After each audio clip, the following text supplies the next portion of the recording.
ఈ విషయాన్ని నేను చెప్పినప్పుడు ఆ ఎపిసోడ్లో అందరూ కూడా నాకు వచ్చిన మెసేజెస్, మెయిల్స్ నిజంగా చెప్తున్నాను 99.99% అందరూ ముక్త కంఠంతో మీరు చెప్పింది 100% నిజం తల్లి అన్నారు. నేను దానికి వాళ్ళందరికీ కూడా శిరస్సు వంచి నమస్కరిస్తున్నాను, పాదాభివందనం చేస్తున్నాను. ఎందుకంటే ఒక లెక్కని ఇచ్చినప్పుడు దాన్ని వినగలగడం, దాన్ని అర్థం చేసుకోగలగడం అనేది దానికి కూడా ఉండాలి. నిజంగానే బాడీలో డి విటమిన్ ఉంటేనే మనకి కాల్షియం అబ్జర్వేషన్ జరుగుతుంది.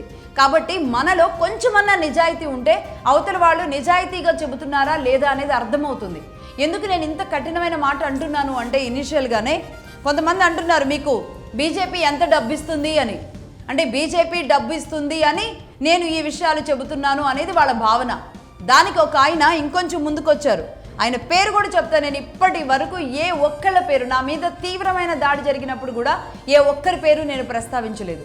కానీ ఇప్పుడు చెబుతున్నాను, సాధినేని కృష్ణ 1379 అనే మెయిల్ నుంచి అత్యంత దారుణంగా బూతులు తిట్టుకుంటూ నీ అంతు చూస్తామంటూ మెసేజెస్ వస్తున్నాయి.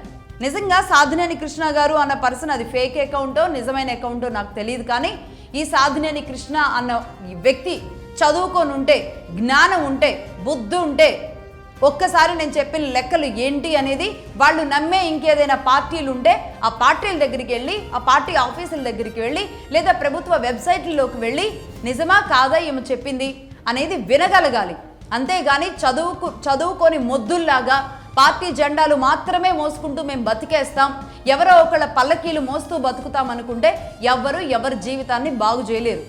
కాబట్టి ఇక్కడ కూడా ఈ సాధినేని కృష్ణ అన్న వ్యక్తిని నేనేం బూతులు తిట్టడం లేదు. అతడు ఎన్ని బూతులు తిట్టాడో, ఎలాంటి మెసేజెస్ చేస్తున్నాడో తెలిసి కూడా నేనేమి బూతులు తిట్టడం లేదు. కనీసం చదువు ఉంటే, జ్ఞానం ఉంటే